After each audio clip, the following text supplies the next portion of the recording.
Welcome to the Pump Take Sports Show. Today we're going to be doing a little NBA video, a little NBA content. We're going to be showing you the standings and kind of talking about teams that we think are maybe overperforming, maybe underperforming, kind of giving a little season outlook here. So let me just do something we haven't done yet on the show and try and share a screen. So hopefully you guys can see this. If not, that's going to be pretty awkward. But so right now we're looking at the Eastern Conference standings, all the way through 1 to the bottom. It's going to show you the top 8 teams right now. And of course, this is really early, but kind of just wanted to talk about a few teams specifically. So does anyone want to take away with the team that they think may be overperforming? I don't really have an overperformer, but I have an underperformer, as you can probably see behind me. I know us Toronto Raptors fans, we've had a tough start to this season. And a lot of the time when we've been watching these games, there's been a lot of like me, Jake, and Lucas, we all live together. So we sit in our basement, little like sports den, and just watch all of the games together. And a lot of the time, like we're just kind of like sadly like looking at each other and laughing as the Raptors are doing things that like you wouldn't expect a competitive team to be doing. But I think that the Raptors are going to get better, and they're better than their 4-8 record. It is still very, very early in this season. And we're only 4 games behind a team like I'm not saying that I think we're better than the Boston Celtics, because obviously there's nothing to support that's happened this season. But it's a young season. We're 4 games behind what's considered by many people to be the best team in the conference. And we've mounted a little 2-game winning streak together. And I've been thinking lately, besides the loss of Ibaka and Gasol, which granted they're big losses, what has changed since our team last year? That it might have not been a contender, sure, but it wasn't a 4-8 team sitting in like 12th in the conference, missing the playoffs. So I think that the main thing that's going to happen with the Raptors is with our new like personnel, like Chris Boucher stepping into a bigger role. We've been playing Stanley Johnson a lot in our starting lineups. Once those guys start to mesh and get chemistry with our core that we already had, I think the Raptors are going to improve this season. And sorry, go ahead, Mark. Yeah, no, I couldn't agree more, Kale. Like Boucher's playing amazing. He's starting to build chemistry with guys like Lowry and Van Vliet. And yeah, I think just the position that they're sitting, if you look at the teams that are like currently above them, like the Knicks and the Hornets and the Cavs and the Magic, and like, I mean, you could make arguments that, especially maybe like the Magic, I mean, at the beginning, they were the only undefeated team. Like maybe they're not a joke. Or maybe they are performing like where they should be. But definitely the Raptors and another team that's right by them, the Heat. Those are 2 teams that definitely are underperforming. And definitely, I think all of us could agree those teams should be higher in the standings, and they will be by the end of the year. Like the Heat went to the finals last year. They've been kind of ridden with some injuries and some COVID stuff. So I think once that kind of clears up, they're going to get back on track. And I think with the Raptors, it's more just like building the chemistry with those big men. Boucher is playing amazing, and he's honestly been our best player in a lot of games recently. And yeah, I think those 2 teams for me are definitely the underperformers. And sorry, Pat. I was just going to say a funny little thing is that even though it's still like, whoa, holy cow, the Raptors are down there with like the Wizards and the Pistons and stuff. We're only 4 games back from the Celtics.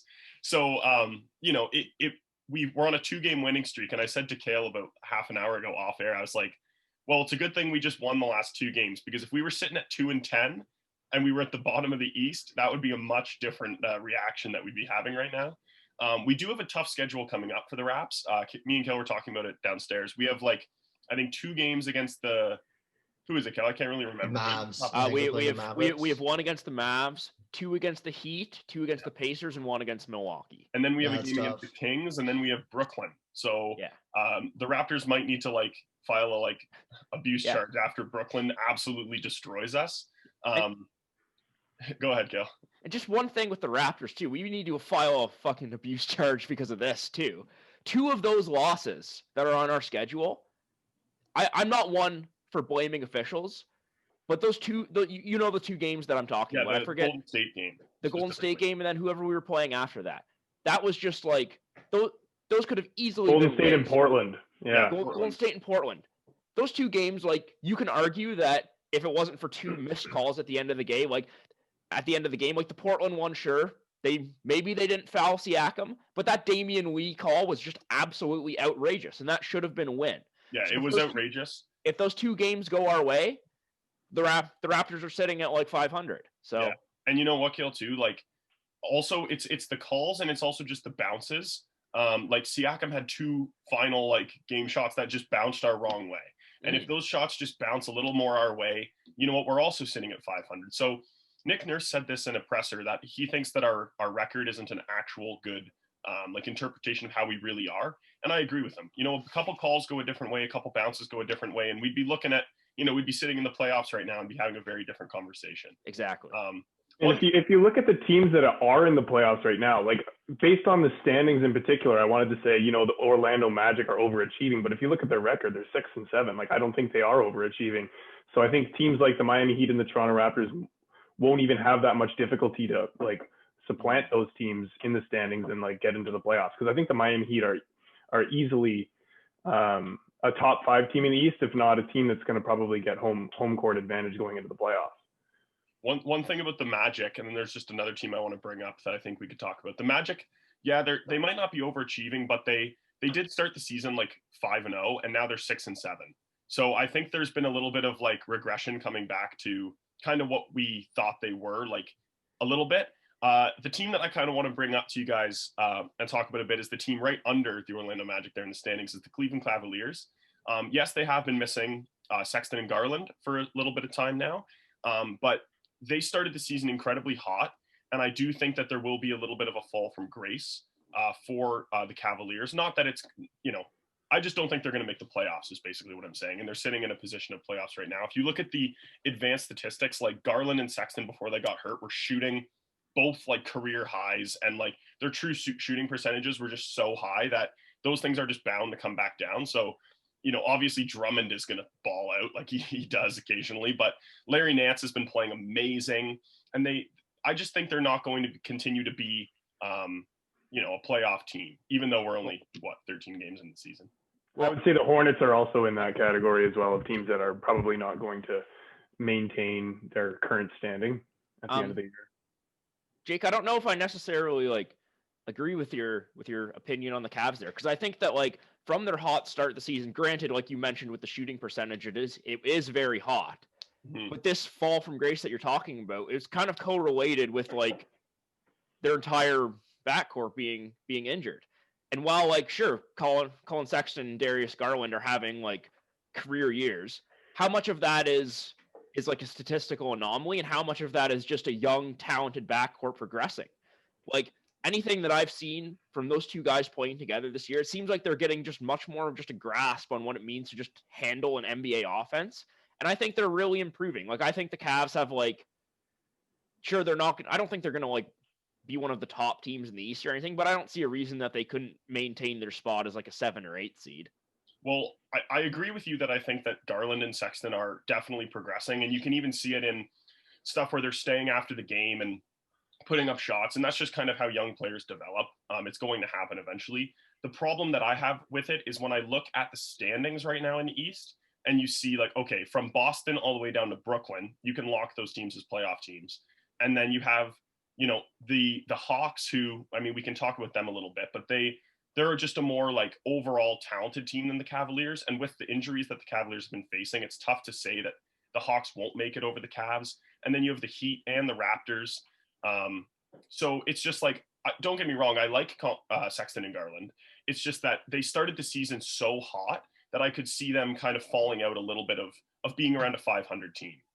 Mm-hmm. Because I think if you were to say to the Cavs fans, sorry, Marco, you can go right after this. I think if you were to say to Cavs fans, like before the season, like, you know, is this season going to be your playoff year?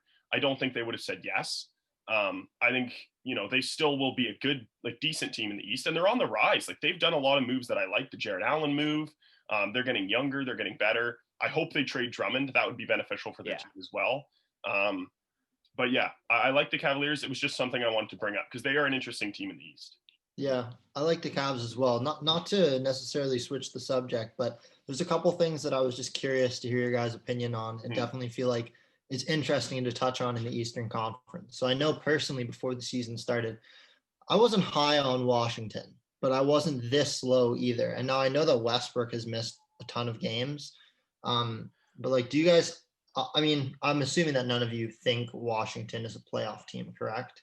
No, I don't think that. Okay. Especially with Thomas Bryant tearing his ACL. Yeah. He was kind of like starting to have a season for them that, could actually really help. They're not using Denny Avdia correctly at all. Also. No, not at all.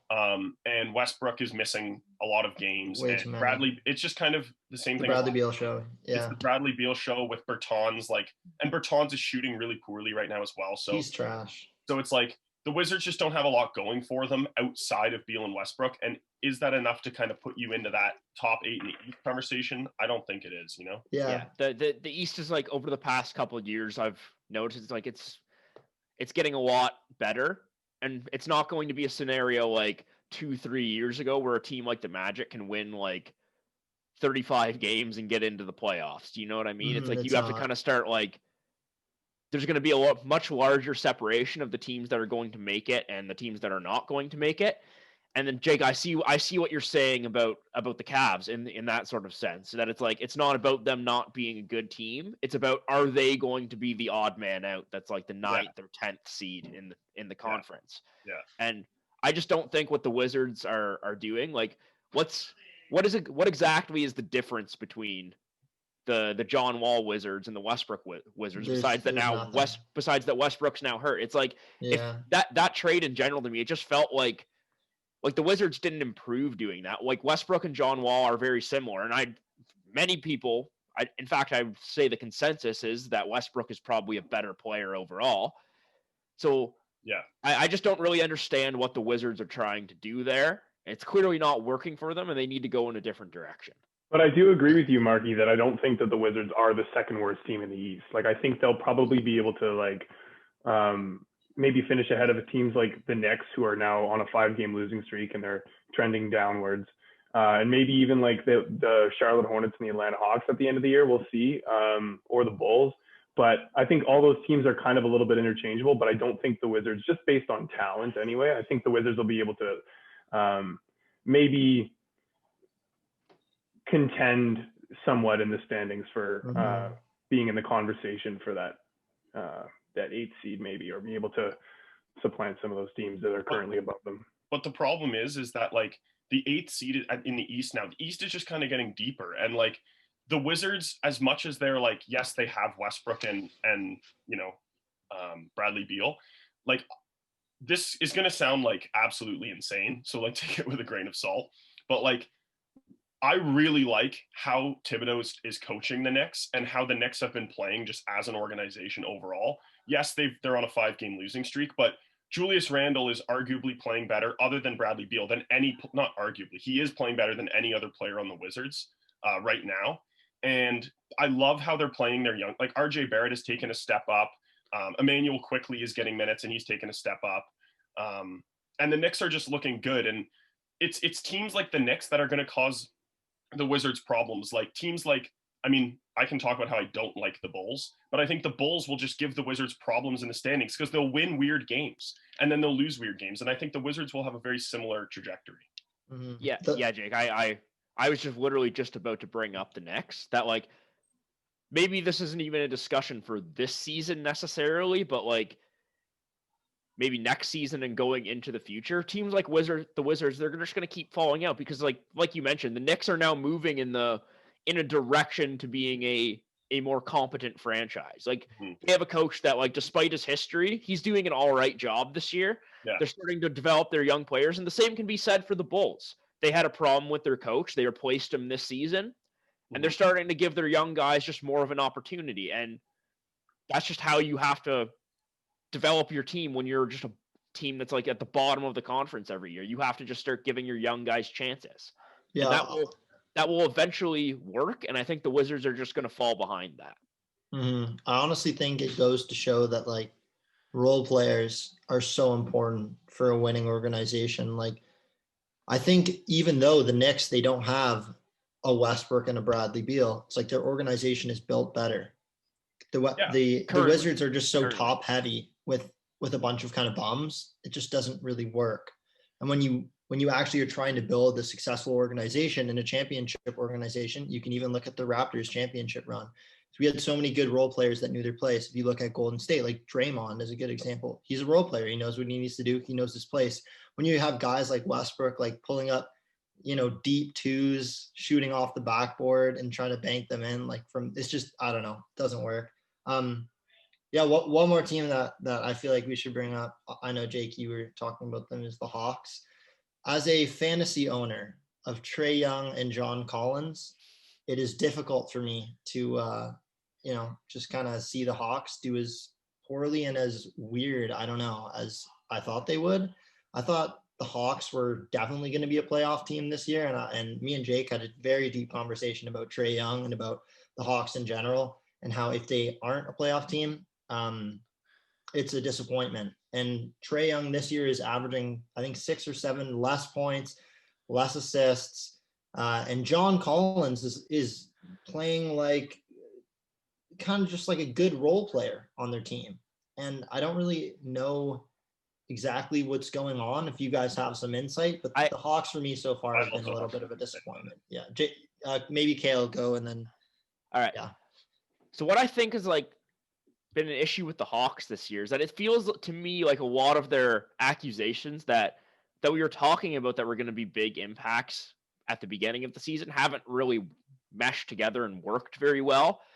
I feel like guys like Bogdanovich, Gallinari, when you add them to your team, they're not or so far they haven't just been a source of veteran leadership that you would have wanted them to be. I feel like having guys like that in place, they're almost it's almost providing a case of there's too many mouths to feed and then nobody eats.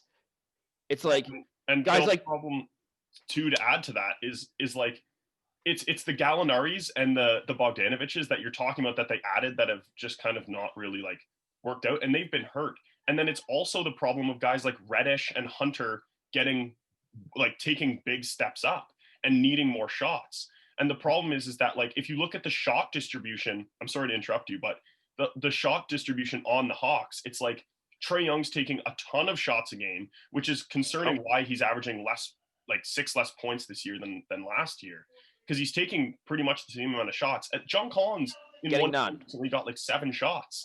John Collins needs more opportunity. He does, because he's a great player. He is their second best player. Yeah. And he should be getting shots. And I think there needs to be a hierarchy in an organization. That's something that's incredibly important in basketball. Mm-hmm. You need to know who is their top guy. And I think they all know it's Trae Young. But this year shows that they don't know that John Collins is their second guy, and they have no idea who's after that. Is it Bogdanovich? Yeah. Is it Capella? Is it Gallinari? Is it Herter? Is it Hunter? Is it Wu? Is it is it Cam Reddish? Who? Yeah. Who is it? And they have it's so messy. Yeah, bro. It's hard to establish just what your role is on a team when you don't have that hierarchy. And that's exactly what I was going to say. What Jake added on there is that guys like Hunter and Reddish, they want to step up in that hierarchy, and they should be able to do that. But with all these accusations, there's too many mouths to feed that guys can't step into their role on the team that they need to step into. And I just feel like it just doesn't work. And also, Kale, it's I like how the coach has been using giving everyone opportunity for 7-8 shots a game. But the problem is the coach needs to make a decision as the coach, as the leader of the team. Okay, obviously John Collins and Trae Young are stars. Let's forget about that. Who's going to be our starting lineup? Why are we sometimes giving Cam Reddish 30 minutes a night and then sometimes giving Hunter 30 minutes a night? And then sometimes giving, Bogdanovich is hurt now, but now Bogdanovich. It's it's messy, and there's no for example, on the Raptors, we have Norman Powell off the bench. And Norman Powell is a great player, and he knows what he is. He comes off the bench when we need scoring, and he does what he needs to do. It's in Atlanta, does Cam Reddish think that he's the third best player, or does he think he's kind of a guy who leads the bench? You don't know, really. So it causes a lot of issues. But yeah, do we want to move to the Western Conference, or do we want to just do a whole different video on that? And I think we should just do a different video for the West, eh? Yeah, I agree. Is there another team in the East that anyone wants to talk about? Because there is one that I have to bring up. Go ahead. The team that I want to bring up is the Bulls. And there's a thing that I like that they've been doing, and then a thing that I don't like that they've been doing. The thing that I like that they've been doing is letting Kobe Kobe White really just take the reins of the team. I really like that. The thing that I don't really like what they're doing is it is really, really, really confusing what they're doing at their 4 and their 5. Like drafting Patrick Williams, I get like, they wanted to pick, he thought they was their guy, and he's been actually playing pretty well in the minutes that he's gotten. But they also have Wendell Carter Jr. and they also have Markkanen. And it's like, it seems like kind of a similar situation to what the Hawks are doing. And of course, Zach LaVine kind of leads him and Kobe White they figured out their 1 and their 2, that he leads them forward at that position. But it just seems like if they don't figure out who they're actually choosing to develop at the 4 and the 5, there's going to be an odd man out. And then it's like, why did you spend the capital on that guy? Well, they start Patrick Williams at the 3. He's their small forward, I believe. Oh, okay. I think their starting lineup is Kobe White, Zach LaVine, Patrick Williams, Markkanen now that he's healthy, and then Wendell Carter. Oh, okay. I thought he was a power forward. Like he's listed as a power forward. So Oh, okay. Yeah. One thing I think the thing that faces the Bulls, like the struggle that the Bulls face, is the same thing that the Hawks face, and is the same thing that a lot of these teams face that have a lot of young guys that are developing. It's like that hierarchy thing once again, and they just, I don't know. It's like, who is the third guy? Who is the fourth guy? Who's the fifth guy? Who are these role players? And I think what makes a good role player is a role player that knows where he is supposed to be. And like a Golden State Warriors are such a good example. Like Klay Thompson is undeniably an amazing player, but what makes him amazing is because he is the best role player. And he knows exactly what he is good for, and that's what he does. And that's what Draymond Green does, and that's what the centers on that team did. Mm-hmm. And I think that's something that is missing from teams like the Bulls and the Hawks and other teams like that. Yeah, and then at the top of the East, we've kind of been talking about the bottom 8 guys. I guess some things at the top. The Pacers have really been playing well this year with Sabonis and Brogdon, and I mean now they've traded Oladipo and Karis LeVert. They found a tumor, or I guess they don't know if it's a tumor. It's a mass on his one of his organs, which is very unfortunate. But the Pacers have been playing really well. The Sixers have been playing very well, even with COVID kind of hitting them last week. The Nets obviously are going to continue to do well. The Celtics are great, and the Celtics have Kemba coming back actually, which is going to help them a lot. And the Bucks have been doing well. So I don't know if there's many surprises in there. I'm really impressed with the Pacers personally. Mm-hmm. Mm-hmm, me too. I think the Nets, honestly, this is kind of a side thing, but I think if the Nets don't go to the finals and don't put up a good fight against whoever comes in from the West, Lakers, I think that it is an absolute disappointment and a disgrace. I think the Nets have gone all in this year, and I think they should finish top 3 in the conference and, get to the finals. And if they don't, it's a disappointment. Me and Kale talked about this off air last night a little bit, and as much as I think that the Nets obviously have the best team in the NBA, I really don't want them to win. Yeah. I really, really don't want them to win, because at this point, if the Nets win, what even is the NBA at this point? Yeah. Is it really just, we're just going to hire guns and then just take a shot at if you were to ask a Nets fan 3 years ago, do you have a shot at the finals? They'd say no. I know, it's insane. If teams like this are able to just exist and win, there's no validity in developing players as a smaller organization. I know. And if this keeps happening, bro, think about what's going to be in 25 years. It's going to be Bronny Jr., the Dwayne Wade guy, not 25 years, but Zion, Bronny, Wade's son, literally the 7 best players in the NBA are just going to create a super team and win for 5 years. And that's a problem with the NBA. This is why I want the Lakers to win again this year, because the Lakers kind of just still have their Lakers guys and LeBron and AD, of course, but beat the Nets. Don't let the Nets do this to the NBA. If the Nets do this, it sets a really bad precedent for how teams can kind of just win. The Lakers are a better built team. And the additions that they made are literally perfect. I can't believe you could literally say, this is how much money you have, make the perfect additions for your team. And that's literally what the Lakers did. Yeah.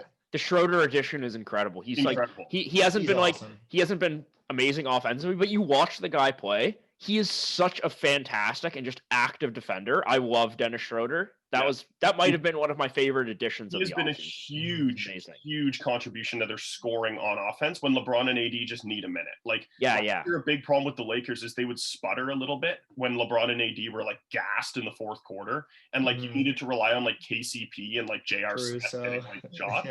But now Dennis Schroeder is like, he's young, he's fast, he's a great defender, and he has great handles. He can get in there and score. Like, Dennis Schroeder's an excellent point guard for the Lakers. And yeah, I just hope they can't beat the Nets.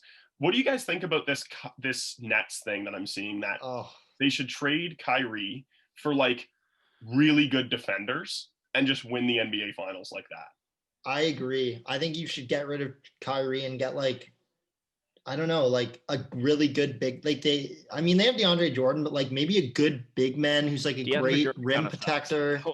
Yeah. He does. He does. That's what I'm saying. Like they have him, but he kind of sucks. Maybe like a good rim protector.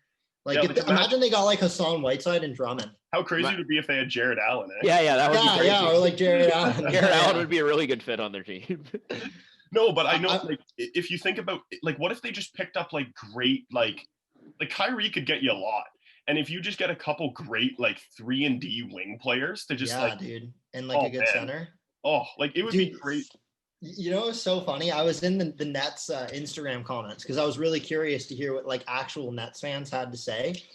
And not a lot of them seemed excited about they seemed excited, but there's most people that were like, make sure you say bye to Jared Allen. Yeah, like they love Jared Allen. They love Jared Allen. They love the Crux guy.